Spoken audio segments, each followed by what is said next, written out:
Hey, it's Michelle. I just want to go over some things today. I am a hairstylist and I get really annoyed with some people that come into our salon. There are things that you are doing as a customer, as a client, that are annoying and pisses us off, and we just want to slap you upside the head sometimes. Slap you with our comb, squirt you in the face with some water. I mean, y'all just say some weird things. So today I have a list of 12 do's and don'ts for going into the salon.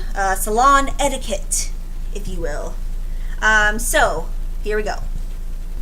Number 1, do have realistic hair goals.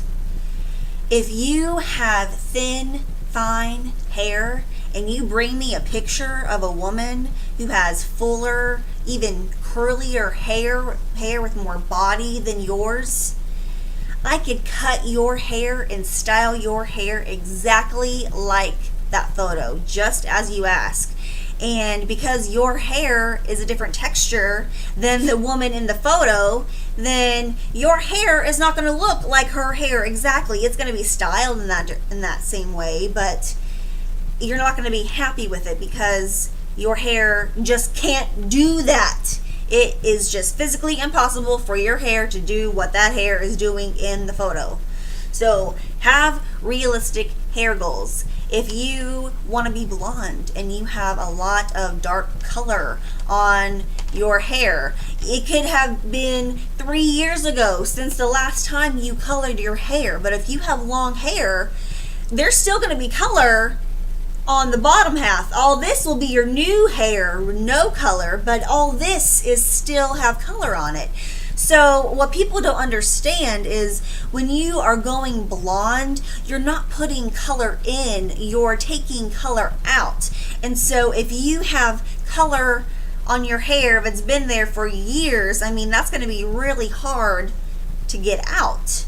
And that's why some people have orangey hair. We're sorry, you're not going to be blonde in one sitting. It's just not going to happen. If you want hair by the time you leave your appointment, then you will know that it takes 2 or more to be blonde. If you have really dark hair, if you have lots of color on your ends, if you've been coloring your hair for years, box color is the worst for your hair. I mean, it's just not going to happen. Some people have good hair genes. Other people don't. You can't help what your mama gave you, okay? You just can't help it. You can't help what you were born with. So, sorry. It's not in the cards for you. I don't know what else to say. Number 2, if you are bad at communicating, and even if you think that you're not bad at communicating, please bring a picture if you are unsure. Bringing a picture ensures that us as stylists know what you are wanting exactly. Sometimes what you are wanting is not necessarily what you're actually saying. You think that you're describing it in the right way, but you're not. What you're describing is something completely different, and so that's when you end up not happy with your haircut or hair color, because there was a miscommunication between the two of us. And so if you just bring a picture, then I know exactly what is in your head, and so I can envision, okay, she wants caramel highlights, not blonde highlights. She wants beige, she wants ash, she wants gold. I mean, that's how I know. So just bring a photo. That really helps us. Number 3, please do sit up straight in the chair. Have your back against the chair. Please do not slouch over or hunch over or tilt to the side. You need to be straight. You need to have your legs uncrossed, because just that little bit of tilt, and even when you cross your legs, just that little bit makes your haircut just a little bit crooked. And that little bit difference will be the difference between half an inch to an inch. I mean, I don't know how far you're leaning back there, but so just sit up straight with your back up against the chair, and That's it. That's all I need you to do. Number 4, please do not resist when I try to move the chair. Tall people, I am talking to you. Look, I get it. You're tall. Your feet are on the ground. They're not on the bar. I understand that it's probably more comfortable for you to just put your feet on the ground. That's fine. I can go around your big legs. It's no big deal. But when I'm trying to move your chair and you keep your legs planted on the ground and you give me no kind of give, I need the chair moved for a reason. That's why I'm trying to move the chair. So please just don't resist moving the chair when I try to move it. Put your feet on the bars if you have to. It's easier that way. It's easier for us. The bar on the chair is there for a reason. Number 5, don't move. Do not move. If I tell you to move, then you can move. If I move your head for you, then that's fine. But don't try to help me out. Don't try to move your head back and forth when I'm trying to get on your neck and trim your edges here.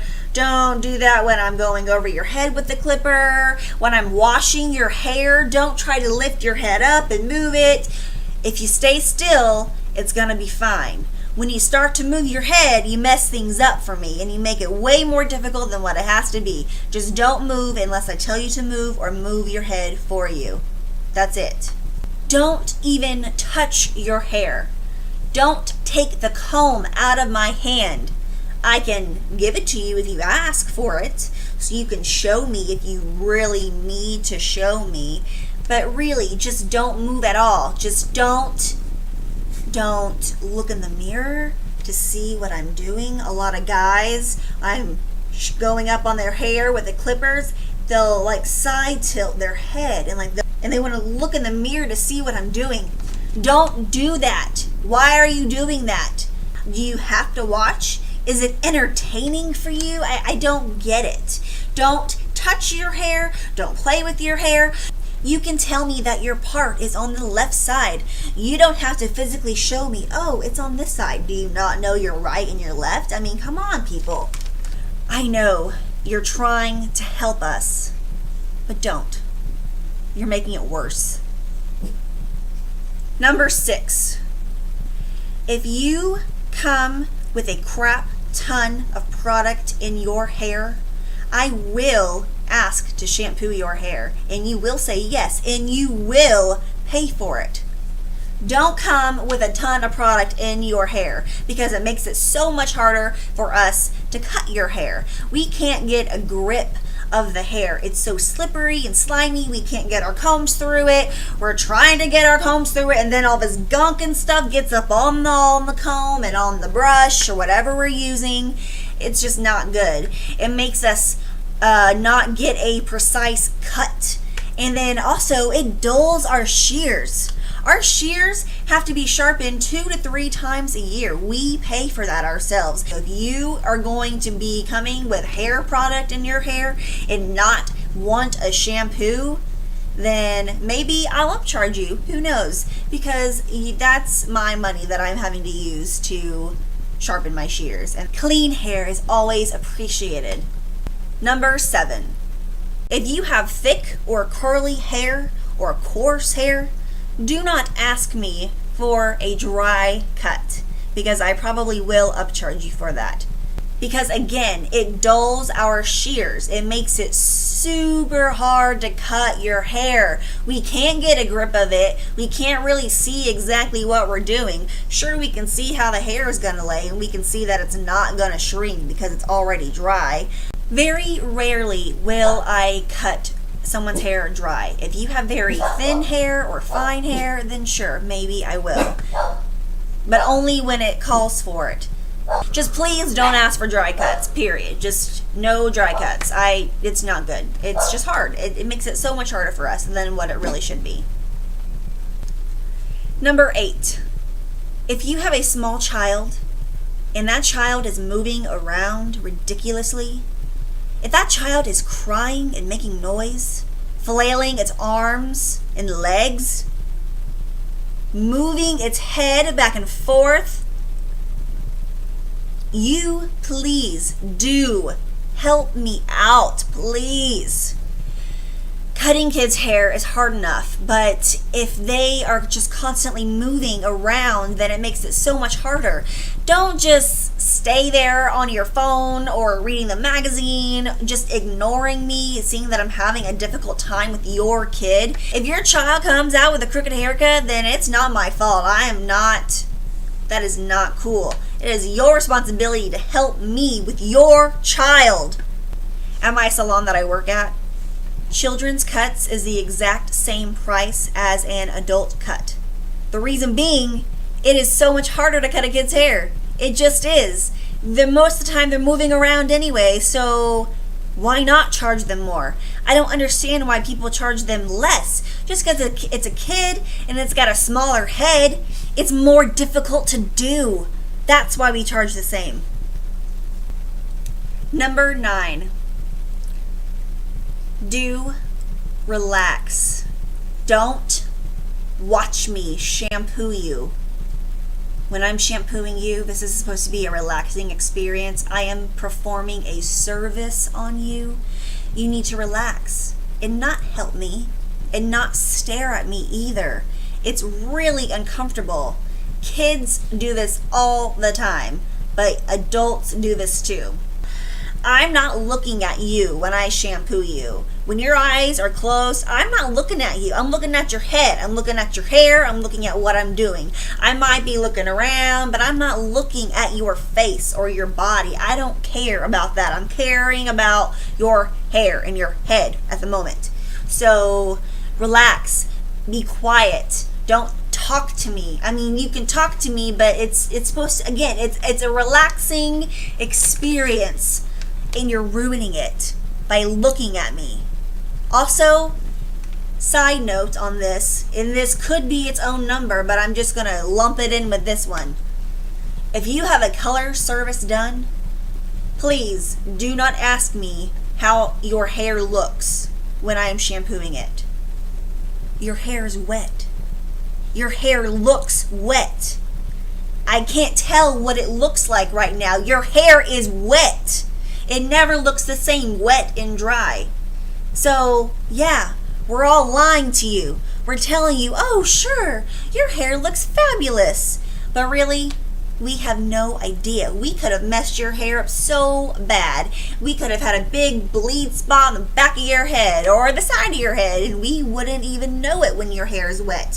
So don't ask us when you're shampooing. Don't ask us at all until the very end, and then you can see for yourself how your hair looks, because really, I don't know how it looks when it's wet. I don't even know what my own hair looks like when it's wet, if it looks good. Number 10, please do be on time. If you are late to an appointment, that means I'm going to be late the whole entire rest of the day. It could also mean that I could cut something short of yours. I might not rub your head for 10 minutes. I might only rub it for a few, because you know why? You were late. I might not really want to flat iron your hair very well, so I might only do it half-ass. That's what you get when you're late. We are on a schedule. Time is money. If we are not busy, we are not making any money for most of us. So yeah, sorry, I might squeeze in a haircut or two while you're processing under the dryer. I'm sorry. I'm trying to make money. This is how I do it. Number 11. I hate to bring this up, but I have to.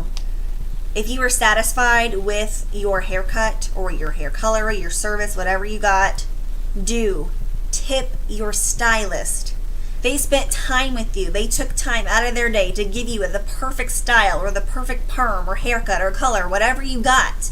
They were spending their time with you. I know in my beauty school that they say that tips are a gift, and they are. Tips are a gift that clients give their stylist for doing a good job. Tips aren't really always expected, but they kind of are. And when you don't tip us accordingly, we get upset. Sometimes we get our feelings hurt. If I am spending 2 hours of my time with you to do multiple hair colors and a haircut, and I style you just perfect, and you only tip me $5, I mean, that's kind of like an insult. If your total is over $100, over $125, I mean, that's a lot of money. I get it. But if you can't tip accordingly to that hair service that you just received, then you don't need to be getting your hair done. If you can't afford a tip, then you cannot afford to get your hair done, is really what it comes down to. And number 12, please don't tell me how to do my job. I know how to do my job. I went to cosmetology school. I have a cosmetologist license. You do not. You don't know what you're talking about. You think you know what you're talking about, but you really have no earthly idea what you're saying. You make no complete sense. Yeah, I want 3 layers in my hair. 3 layers, really? You can count your layers, 1, 2, 3. You can't have layers. It looks like a shelf when it's, 1, 2. That's called a choppy haircut. Look, we're not doing a bean dip here. We don't need a 3-layer bean dip. This is your hair. You're not supposed to be able to count your layers. It all just flows together and is just nice and pretty. You can't see 1, 2, 3 layers. That doesn't work. Don't tell me how to cut your hair. Again, I went to school. You didn't. What are you talking about? You don't even know. You don't even know. Now, you can suggest things of how you think you might want it cut, and I can suggest things, but ultimately I am the one doing your hair, and I know what's best for your hair. Don't try to tell me that I don't. Don't try to tell me that vitamins are stupid and that drinking lots of water doesn't do anything. Yeah, it does. It does a ton of things, even for your hair. So listen to what I'm saying. Don't try to think that you know it all, because you don't. You don't know anything. Don't try to tell me that you think you need a toner because your hair's orange right now because you came in black hair and you want to be blonde. So no, I can't just put a toner on it and it's going to be blonde. It's going to be like a caramely brown, and that's what you're going to get. Don't tell me how to do my job. Okay, so I hope that this video was informative for you. I hope that next time you come into the salon to get your hair done, that you have a better understanding of what goes through our heads when we see you sometimes, and the things that you're doing. Maybe you can improve on this. Maybe you were doing things and you didn't even realize you were doing them, or that they were a problem, but now you know they are, so you can quit doing them. So thank you so much for watching, and I will see you next time. Bye.